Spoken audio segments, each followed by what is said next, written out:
Welcome to episode 49 of Lucretius Today.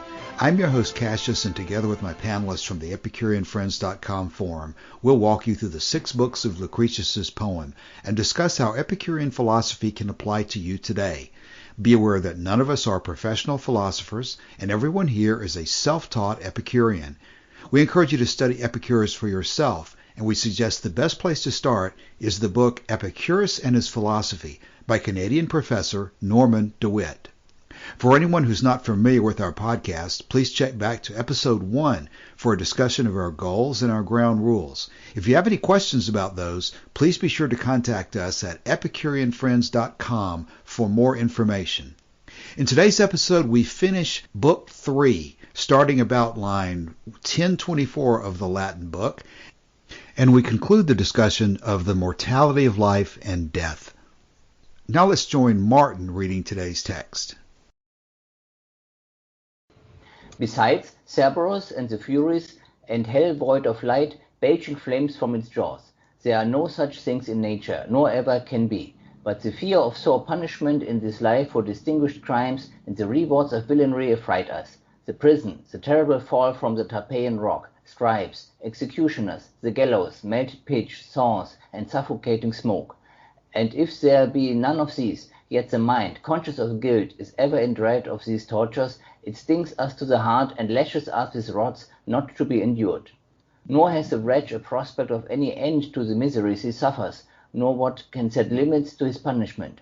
And he fears lest these tortures should fall the heavier upon him in death, so that the fools live as deplorable a life as if they were really in hell.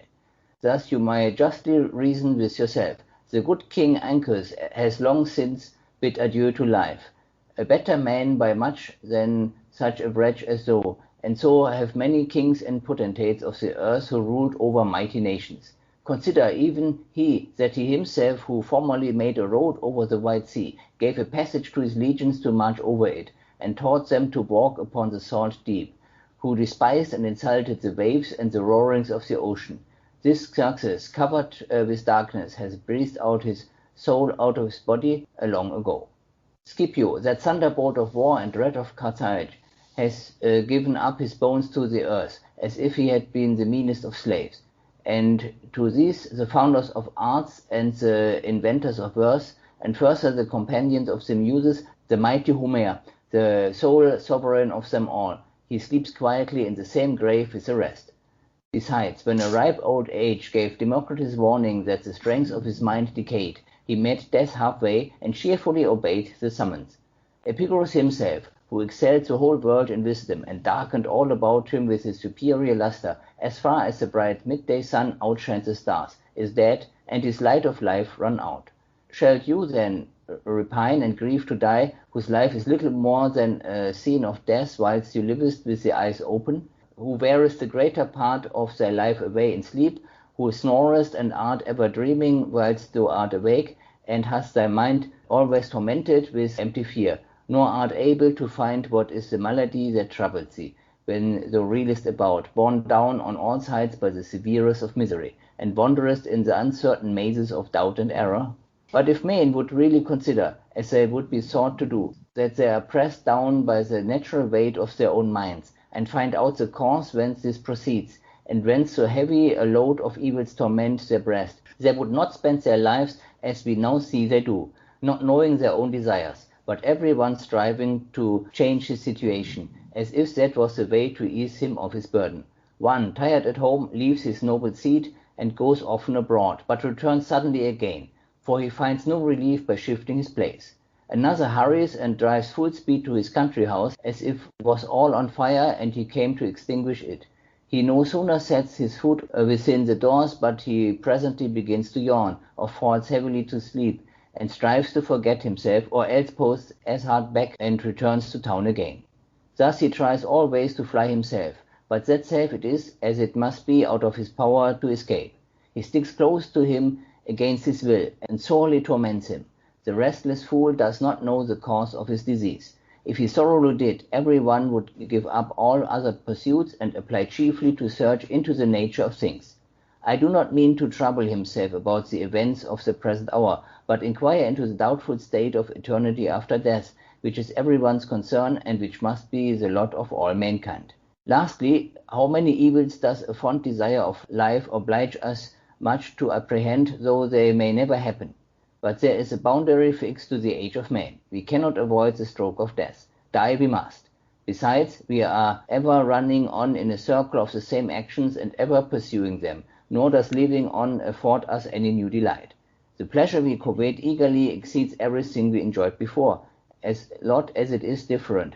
But when we have it in possession, we long passionately for another, and the same thirst of life hangs upon us, still gaping for more, and yet we know nothing what the time to come may produce, what chance may happen to us, and how the scene will end. Nor can we, by living forward, take off a moment from the length of death. It will always show us as if we had been dead ever so long. Though you live ever so many ages, the state of death will be still eternal. And he that died today is to all purposes as long dead as he that died 1,000 years ago.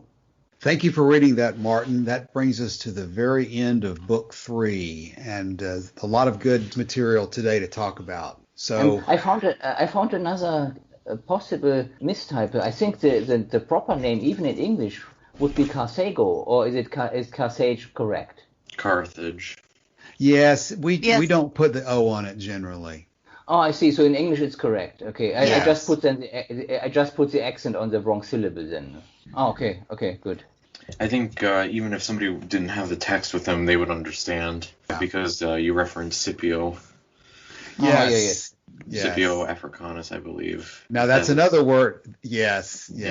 Is it Scipio or Scipio? I've always said Scipio, but I'm not sure what the proper Latin would be. Scipio, the thunderbolt of war. It's probably a K sound. Because C in Latin is a hard. I mean, it is speculative often with how they really pronounce it, because if you go to other Romanic language, the combination with an I afterwards, the C is rather pronounced S. So we don't know what the correct one would be in ancient Roman. What Latin, because there's different. Hardly the best possible source, but Wikipedia is saying Scipio. Yeah, I think in classical Latin that I thing didn't happen. That happened later in Church Latin, and it's similar to in Italian, where having the I after some diphthongs changes them. Well, the one that I did not look up, who's going to tell us who good King Ancus was? Oh, Ancus or Ancus, Ancus. Marcius. I've read about him. He was a king of Rome. King before, I forget who the first king, the glass king was, but he must have been an earlier one. That means he was not Roman, because the kings were all non-Romans. That were these other people who ruled over the area before the Rome became independent. No? Tarquin was one of the last ones, right? Kind of. Because, there's the legend of Romulus and Remus, and Romulus founded Rome, but not necessarily the Republic, rather the Kingdom of Rome. I'm sure there were some differences in, what constituted or what determined, their identity as, a Roman nation-state. But generally speaking, yes, he was Roman. Yeah. So Ancus was Roman? Yeah, I would say yes. Because he was after Romulus. Yeah, obviously would have to be. But that means then these other people took power over then after him, no? Before Rome became a republic, because after they overturned that foreign people king, Rome was immediately a republic. I thought so too, Martin. To call a king good must place him early in the line, because the Tarquin kings were the last ones. I think that's who Brutus assassinated, if I remember correctly, to start the republic. And Tarquin would have been one of the last ones, so Ancus must have been an earlier one. No, that must be different, because what we are talking about here is something 500 BC and before, and Brutus was 500 years later at the end of the Republic. No, I'm talking about the first Brutus. There were two Brutuses. The Republic. I see. Yes. I don't know the first one. Yeah, Yes, that's the analogy where the conspirators were encouraging Brutus of Julius Caesar fame to follow the course of his ancestors, because the first Brutus had been the one who overthrew the kings and set up the republic. Well, it says he was the fourth king of Rome, and he was elected by an assembly of the people. He was an elected king. That's interesting. The fourth king of Rome. Fourth out of how many? Does it say what you're looking at? How many there were? And does that well, put him? It said, it lists him 7. 642 to 617 BC, and his successor was Lucius Tarquinius. Okay, the Tarquins were not considered so good, I guess. And then the Tarpeian. There were 2 Tarquins. Yeah, two kings, both named Lucius Tarquin. But so the Roman kingdom, though, that started like 700 something BCE. Yeah. So interesting to think of a king as being elected. Well, maybe not elected, but appointed. It says elected everywhere I'm looking, that was elected by an assembly of the people, and then the Senate ratified it. Interesting. I mean, was not that unusual in the past. Like the German emperor was elected, no? Like the Holy Roman Emperor, or? Yes. So even though it looked like that the Prince of Austria would always have it, but this is something because with few exceptions from about medieval age, always from that dynasty, the emperor was elected, but it was not in no way by inheritance. It was, I guess, it had to do with Catholic Church. Yeah, weren't there dedicated electors on like a board rather than like a general will of the people type of election? I hate to bring the political reference in it, but I think the Electoral College. Mm-hmm. Okay, we got pretty good stuff in these 3 paragraphs. This first paragraph reminds me of Ozymandias by Shelley. How so? My name is Ozymandias, King of Kings. Look upon my works, ye mighty in despair. Nothing beside remains. Round the decay of that colossal wreck, boundless and bare, the lone and level sands stretched far away. It's all these great mighty people have come to death. There's nothing more of them, and so it doesn't matter how great and mighty you are. This is the same in Epicurus. These great kings, everybody dies. I see myself also in this, Elaine, a little bit of what you were talking about last week in terms of maybe humor is not exactly the right word, but when he talks about you wretch. Why should you think you should live forever when all these great people of the past are dead now? From Xerxes to Scipio to Democritus to Epicurus. Homer. Homer. I mean, that's probably a pretty, I guess it depends on the person whether it's an effective argument with you or not, but it certainly has always struck me as a pretty good way to put yourself in your place when you think you deserve to live forever, and you think about these other people who obviously did not. No matter how powerful or smart they were, they died too.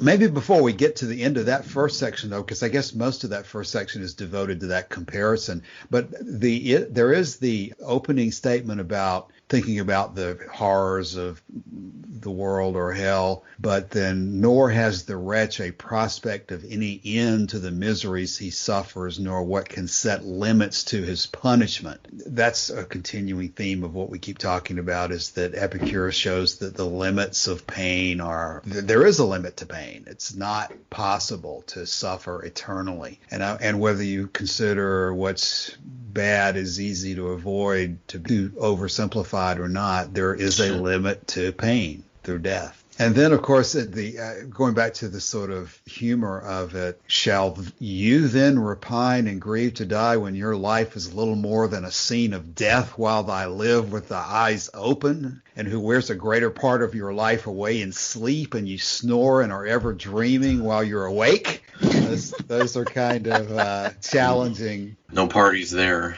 Yeah, that's right. And I do think that kind of an argument is intended to have the same effect that we're making of it right now. I don't think they're trying to be so overly harsh. He's pointing out that just think about the realities of the world and how you're no different than anybody else. You're going to be dead just like all these other people were. And how much less have you done with your life than Epicurus did with his, or Democritus did with his, or even Xerxes or Scipio, these people who put who did so much with their lives still were not rewarded with any kind of eternal life. So why should you be? You who are reeling about, borne down on all sides by the severest of misery and wandering in the uncertain mazes of doubt and error. Okay, so that takes us to the second passage, which goes back into the way to remedy that burden, if men would really consider it. Go ahead, Elaine. Yeah, this one's really interesting. It makes me think of that, wherever you go, there you are. Mm-hmm. All these people trying to run away from themselves, from one thing to the next, but they're still not happy. And I recommend this, even though I haven't quite finished it. I'm a little bit more than halfway through. There's a book called The Molecule of More by Daniel Lieberman and Michael Long that talks about dopamine, this sort of striving kind of experience that's described here, where you don't ever actually get what you're looking for, and the here and now kinds of pleasures like the serotonin and the endocannabinoids and the endorphins, which is savoring your pleasure, now instead of always seeking after. But I really love this book so far because it talks about two separate kinds of dopamine action in the brain. This sort of impossible to satisfy striving that this is the hedonic treadmill where you can't ever be happy, and it can give you that's when people write these articles about you can never be happy, so quit trying. That's what they're talking about. It is unsatisfiable. Versus another action that dopamine has in the brain, which is it helps you establish control over your choices and your environment. You're using your brain to make decisions and arrange things for your pleasure that you can actually enjoy. And so we know we do enjoy life, and Epicurus knew that we have pleasure, so we can use this sort of seeking function as a way to make decisions. So this first thing, everyone's striving to change his situation as if that was the way to ease him of his burden. Well, I wouldn't take that in isolation, because Epicurus did talk about making good decisions, making wise decisions for our pleasure. So it's really important not to read this paragraph and think, oh, well, just give up because you can't ever be happy.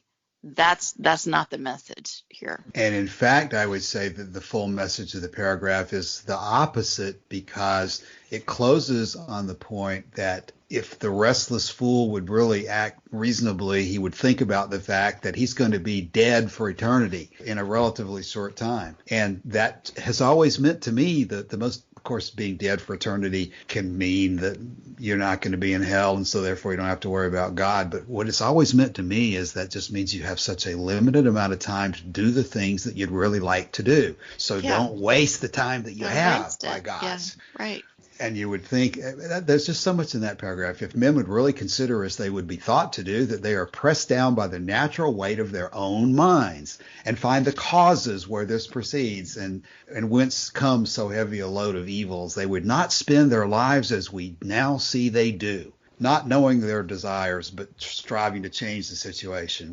They would act differently. The purpose of this philosophy is not just to know some fact; it's to act differently after knowing the fact of what life is all about and what limits exist in nature. It's like Vatican saying 14. I just keep coming back to it, but I wish I could just expand on it further and how it relates to the text. But I think it's just obvious. Vatican saying 14, we are born once and cannot be born twice, but for all time must be no more. But you, who are not master of tomorrow, postpone your happiness. Life is wasted in procrastination, and each one of us dies while occupied. That is definitely a core message of Epicurus. Though that one's a bit more tongue-in-cheek than the others. But it's a message that has lots of different ways that it needs to be thought about. The restless fool does not know the cause of his disease. If he thoroughly did, everyone would give up all other pursuits and apply chiefly to search into the nature of things. And I don't mean to trouble himself about the events of the present hour, but to inquire into the state of eternity after death, which is everyone's concern. and which must be the lot of all mankind. I mean, that's just a great command in my mind that everybody ought to put things into a different priority. If they would realize that this is the only life they have and that they won't have anything after death, most people, in my mind, would live differently if they really understood that and kept it in the front of their minds. Well, and even actually, to me, more than that, because, all right, let's imagine these at least very long-lived Epicurean gods that we propose, at least hypothetically, they're still having pleasure. I mean, that's how we know who they are, right? Whichever creatures out there have mastered the art of pleasure, that's the god. They don't have mortality to egg them on. So I think even more important in the nature of things is that there is not this absolute way that everybody is supposed to live. That when you search into it, you find that there's no absolute morality, absolute virtue, anything like that. And so that sets you free to find out how it is that you want to live. That is the only way to get anywhere close to the status of the Epicurean gods, to enjoy your life. To me, that's way more important than just the mortality, because you could live eternally and be miserable. So, so you got to go all the way in your exploration of nature. Martin. Yes.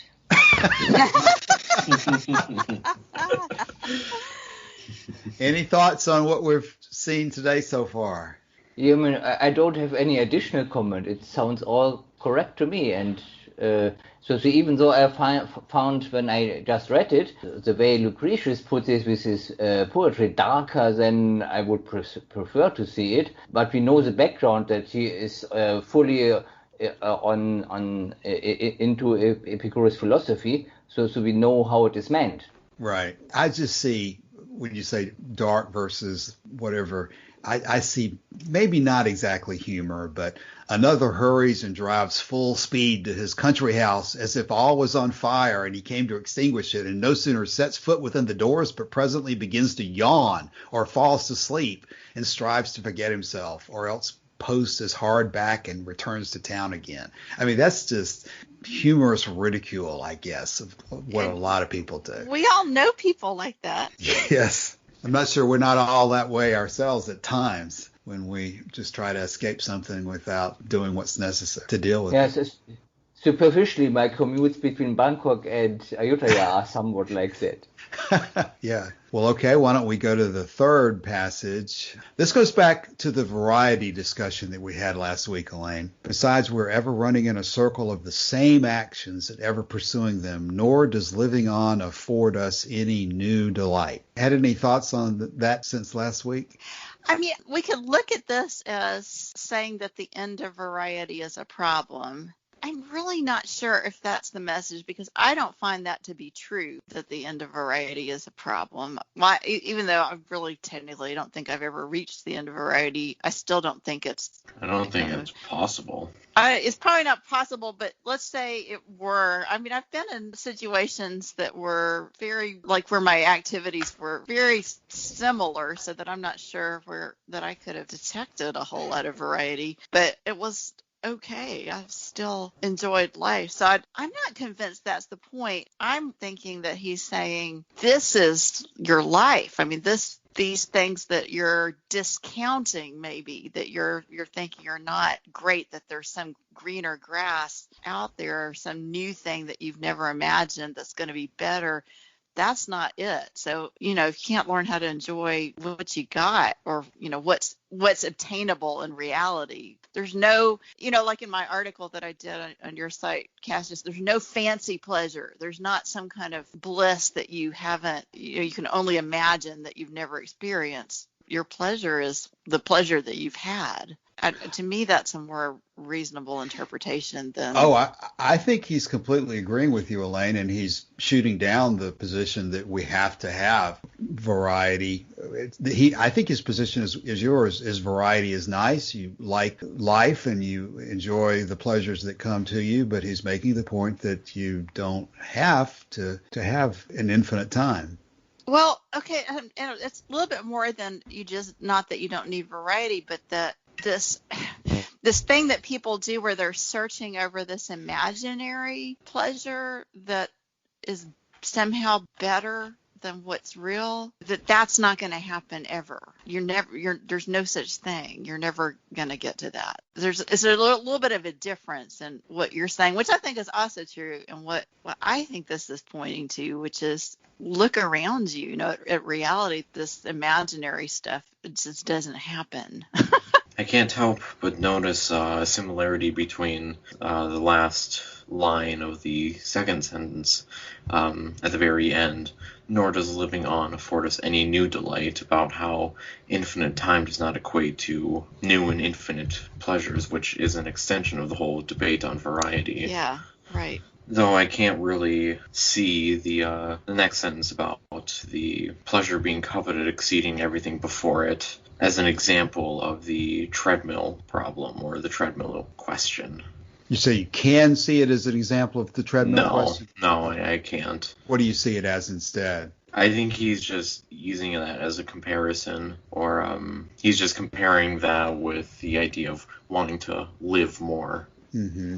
Well, and what we have is the last paragraph there. It does break down into the couple of different thoughts that there's a boundary to the age of life. We cannot avoid death, and therefore we will die. Then he throws in the part about, besides, we're ever running in a circle on the same actions. So he's making the variety, or, we're talking about, like you said, Charles, I don't know that that's the treadmill argument. It's just the argument that Epicurus is making in different ways, that an infinite time of life does not necessarily have more pleasure in it than a limited time of life if you think about it. That's what he's saying. Now, how you explain the thought process is somewhat more difficult, but that's exactly the statement of one of those principal doctrines, is that the mind affords a complete life by reflecting on the limits of life. So this is the treadmill part where he says, pleasure we covet eagerly exceeds everything we enjoyed before. And then, but when we have it in possession, we long passionately for another. The same thirst of life hangs on us, still gaping for more. That's the hedonic treadmill. Yeah. And it's a real thing. I mean, so I'm glad he acknowledges it, but it's actually, it just fascinates me that it's a different brain activity, a different brain chemistry that gets people in that trap versus actually experiencing the pleasure of what I would call savoring. Yeah. I should clarify about, I guess, what I just said earlier, how I didn't see it. I meant more about that Lucretius is parroting or endorsing the issues brought up with the treadmill. Because the comparison there is completely obvious, and the treadmill is what people use to argue against pleasure. Mm-hmm. And I'm saying Lucretius, despite the text there, is obviously not right. Yeah, he's not saying that in a negative light, is my point. Yeah, I agree. The reason you skipped over that fragment is it looks like I did have a significant editing error in that sentence that says, the pleasure we covet eagerly exceeds everything we enjoyed before. And what it should say, the pleasure we covet eagerly exceeds everything we enjoyed before as long as it is absent. But when we have it in possession, we long passionately for another. So it should say as long as it is absent. Okay, I was wondering about that lot. That completely changes it. Yeah, I think that reinforces what Elaine is saying, right? Yeah. If it's this endless seeking after and then being dissatisfied. But that should not lead us to think that we can't enjoy life. It's just a mistake in the way that we're going about it. Right, and just to focus on the part that I had incorrectly, the pleasure we covered eagerly exceeds everything we enjoyed before as long as it is absent. So that's really just saying that your dreaming of this pleasure is only valid as long as it's not there, but when you get it, it's just immediately devalued by holding it. And I can't imagine anything that's more unproductive and insatiable than to be in a pattern of longing for something and then just immediately when you get it, throwing it away or losing your pleasure you thought you were going to find in it. Okay, and then the very last thought in that passage is, nor can we, by living longer or forward, take off a moment from the length of death, as it will always be as if we had been dead ever so long ago. So I guess this is the eternity argument. It says, though you live so many ages, the state of death will still be eternal. And he that died today is to all purposes as long dead as he that died 1,000 years ago. I think I've seen that written with different tenses, but I guess the point being is if death is eternal, then in the end, even though Cicero got a 2,000-year head start on us in being dead, in the end, he's going to be dead eternally, we're going to be dead eternally, and it shakes out about the same way. 2,000-year head start. Yeah. Well, that's one thing I think about that might be worth bringing up. Sometimes I feel like, when you're talking about anybody, whether it's somebody 2,000 years ago or 2 days or 2 weeks ago, you think to yourself, oh my, how sad that person is because I'm still alive and they're dead. But in the end, we're going to be dead soon ourselves, and we're all going to be dead the same amount of time, basically eternally. So it's one of those issues of when you look at somebody else's situation and you compare yours to theirs, and I think you can come up with some wrong conclusions about just because they died last week doesn't really necessarily mean that you've won the lottery by being alive another week longer. It's not like Cicero's waiting patiently for all of us. Yeah, so that somehow we are in a better position than Cicero was because we're alive today and Cicero's not. What am I going for there, Elaine? Say more. Well, maybe I relate that to my thought process that I think a lot of people today just automatically look back at people who are dead from the past and think, well, gee, how dumb they are to be dead, or how superior I am because I'm alive today and they're dead. Huh. Charles, I've heard that before, but I can't quite put it into words because it's where I've seen it is so few and far between, and it's not quite the same. Is it more like so? I'm thinking about people that will discount the opinions of people who've lived before. Yes. Like they don't have any almost standing or jurisdiction over present decisions because, they're really not here anymore. I think of it as they're not here anymore to observe what's going on today. Yeah. So they can't really weigh in on our situation, nor would they have to have the consequences of the decisions. So it can be a partially valid point. I've seen it in two instances. The first one is what Elaine is talking about, that, how could Plato or the Thomas Jefferson offer any worthy advice? They weren't alive to, or they're dead. What they experienced in their time is so vastly different from ours that any conventional wisdom or whatever isn't applicable. Or Charles, that is part of it. I guess the reason I brought it up, though, was sort of a feeling that I think occurs naturally, or at least maybe has occurred to me, that maybe I should feel sorry for Thomas Jefferson because he never had an iPhone 5. That's the second one I wanted to talk about. Yeah, okay. That's probably what was primarily in my mind, is that it's sort of along the lines of the argument that if Epicurus and Cicero or Epicurus and Scipio and people like that are dead, then why should we think that we deserve to live forever? I think an extension of that would be just to look back at Scipio and Epicurus and Xerxes and so forth and say, well, in their lifetime, they did not have all the modern conveniences that we have. And so therefore, not necessarily a matter of whether I should listen to their opinion or not, but just sort of a more general emotion that, gee, wasn't life 100 years ago just awful because they didn't have these things? And I don't know where that leads us necessarily, but I do think that there's a general point that life can be enjoyed in a lot of different circumstances. And just because we don't live to see the technological advances that will take place 10 years from now, that doesn't mean that our lives are less worthy of living or that kind of thing. That second instance I wanted to talk about is it's very similar to that in that it's where presently people sort of lament that the time in which they're born, as in the contemporary time we live in, that they were born too far into the present, that they couldn't explore the rest of the world, like the rest of the world and the continents, or that they were born too early in the present that they won't be able to explore the rest of the solar system and galaxy. And so that the rest of their life will be marred by the fact that what they anticipate will only happen when they're dead. But I would say that in both cases, it's all in reference to the fact that it's current to the time of when they're living. Whether it's, Thomas Jefferson doesn't have anything of value to add because he's not alive right now like I am. Or I can't explore the solar system because of the technology that exists in the time that I'm alive. That's the general topic that I was wanting to bring up, just sort of the issue of time and how just because I'm alive today, somebody who died a year ago is not by definition disadvantaged from me. There's no reason for us to feel sorry for them necessarily. We can still feel sorry for ourselves that we don't have their companionship or their participation and so forth.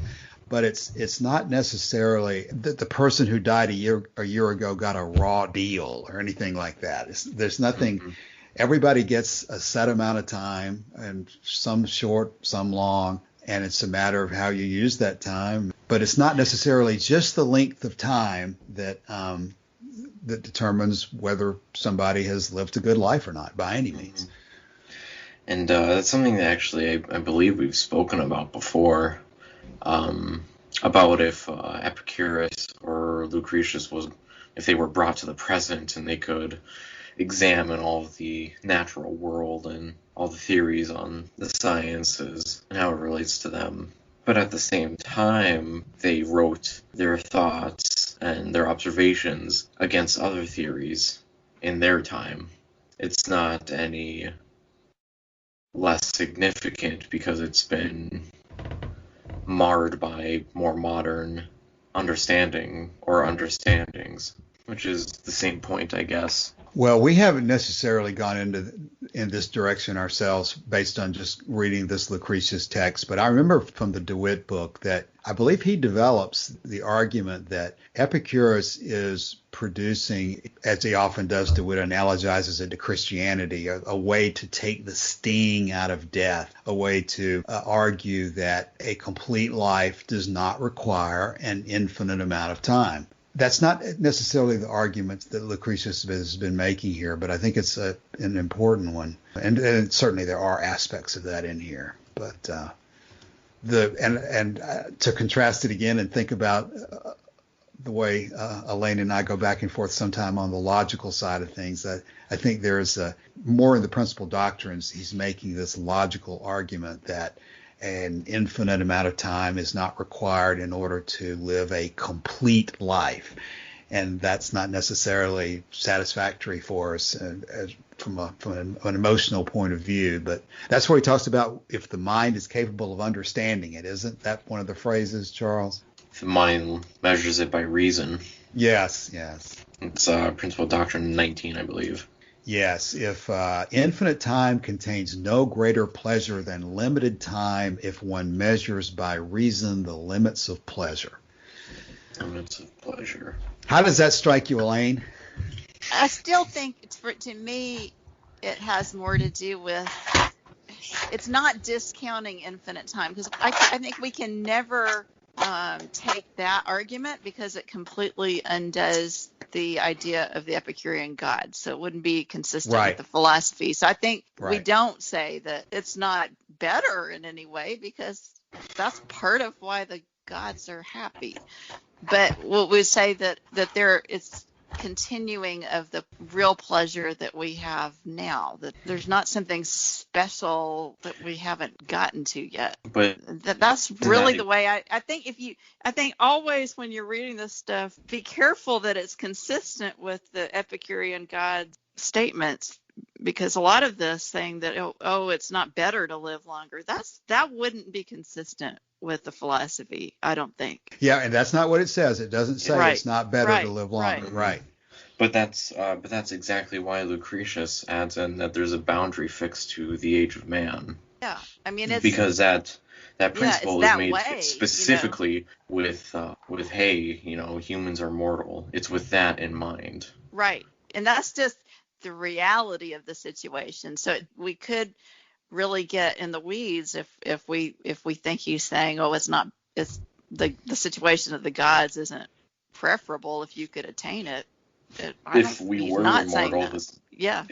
immortal, the phrase would be very different. Right. Or if we could achieve immortality through study. We're saying the Epicurean gods are real material beings. I would then say they had to be subject to evolutionary processes and just like any other real beings. And so I would think that they figured out something by technology.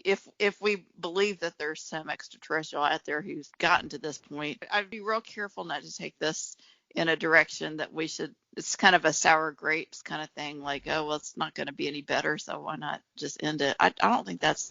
It cannot be what he meant to say. Right, it's not. You're exactly right. Anybody who would say that it's just as good to live 20 weeks as long as it is to live 20 years and say that as a general rule, there's no difference between living 20 weeks versus 20 years, that would be ridiculous. Yes. And Epicurus would not have taken a position that would be so ridiculous. So that's not his position. I would then argue that it doesn't make any difference how long you live. He's making another point, which is more, there's no way to get around. It's kind of a logical point about how much pleasure, the relationship between pleasure and time is a complicated issue. Everybody wants to think, well, the more time, the more pleasure, but that's not necessarily so. And I think that's what he's pointing out. Because more time also means more opportunities for pain. Right. Right. Well, it's also that, let's say if you eat and you're full, you've got the pleasure of being full, you're not going to be more full. So it is more time under the curve of pleasure. It is actually, if you unless you don't consider time to be happening, there is more area under the curve of pleasure. There's more volume of pleasure, but there's no more height of pleasure. It's not more intense. It's not fancy pleasure. It's not better. It's pleasure. No, but no there higher is pleasure. more. Yeah, there is more area under the curve. So we got to distinguish between those two ideas. Well, let's begin. We're at the end of book 3. We're now halfway through the book after 49 or so episodes and the better part of a year. And this book 3 has been devoted entirely. I was looking back at the beginning to try to see if there was any other major topics, but we've left the atoms sort of behind in book 3 and just devoted the entire book to the discussion of the mind and the soul not surviving after death. And now at the end of book 3, what that means to us. So that's a huge, huge part of Epicurean philosophy that of the first 3 books, a full 1/3 of it has been devoted to that single topic. And we're going to switch in book 4 and come back to images and more epistemological issues as opposed to this life and death issue. But we've now spent, like I said, all of book 3 on the point that the soul and mind don't last forever. They don't go to hell and punished forever. And even those people who yawn through life, who live as if I was stretching. Oh my goodness. Thou fool, you who waste your time, why should you live forever? What more would you ask for than what you've already had? But it's the party of my life. It's the party of your life. Well, let's talk about closing for the day then. Any closing thoughts from Martin? No. And I want to say, not in defense of Martin, but in explanation that as people who may not listen to every episode and realize that Martin is in Thailand and he's in a very different time zone than we are. So the 3, Elaine and Charles and I, are just getting up in the morning. At least we should be just getting up in the morning, Charles, instead of having spent the whole night awake. But at least we should be fresh, and Martin has good reason to be basically just zonked out most of the time because of the time zone, but still produces many very helpful comments. So, Charles, do you have any last thoughts for book 3? Not for book 3, no. I'm very eager to start 4. It's one I've been waiting for since since we started. Yes. Finally here. I had to wait a year for it. Yep, there's a lot of good things in book 4, including, of course, at the end of book 4, that's where we get to the love advice, right, Charles? Yeah, originally it was more about the stuff about the senses and the epistemology. Yeah. So now it's on both ends. Yeah, there's a lot of good stuff in 4. Even more so. Elaine, any closing thoughts for the day? I think my main, I guess this whole section, this whole chapter that we've just finished is don't worry about what's going to happen after you die. Don't spend a lot of time longing after imaginary things, but focus on your life that you have now and enjoy it. Don't waste your time. Yeah. Charles. I'm surprised my mic picks up on that. 'Cause that was You got a very good mic. A very good mic. Let's close with one of these good Vatican sayings on not wasting your time would be. how about 26? Which one's 26? You must understand that whether the discourse be long or short, it tends to the same end. Yes, that one's always been a little dark for me, exactly what would be meant there. But how do you interpret that then, Charles? Whether a discussion or teaching session is short or extremely long, the point is something is gained at the end of it. Yeah. Or rather, regardless of their time, they have the same purpose. And I was wondering if that be interpreted the same through the length of life. Yes, I think it does have an analogy here, because the way it's worded, I guess the point of 26 is that whether the discourse is long or short, it still should be judged by how well it achieves its purpose. Yes. You can put brackets around discourse and replace it with you could replace it with many different words, have the same meaning. So whether the life is long or short, it still should be measured by how well it achieves its goal of pleasure. Mm-hmm. You can put death, pleasure, activity, desire, or length of desire that you have it. Now, 26 may have a wider meaning than what we've just applied it to, but I think that there is that analogy you're talking about, Charles. And the one I was looking for was the one about shouting about the end of your life. 52? Oh, no.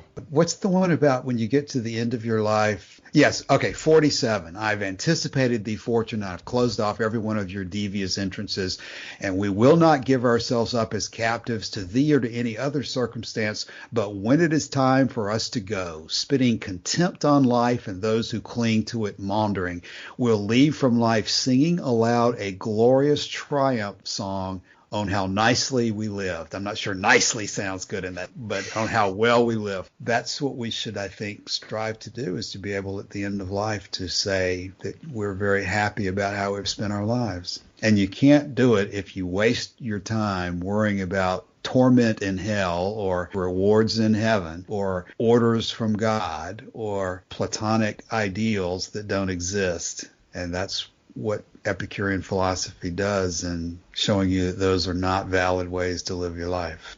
Yeah. All right. Unless anyone has any final words, we will close book 3 and come back next week to book 4. Okay, well then we'll talk next week. All right. All right. Have a good week. Okay. Bye-bye. Thanks, everybody. Yeah. Thanks and bye. Bye. Bye.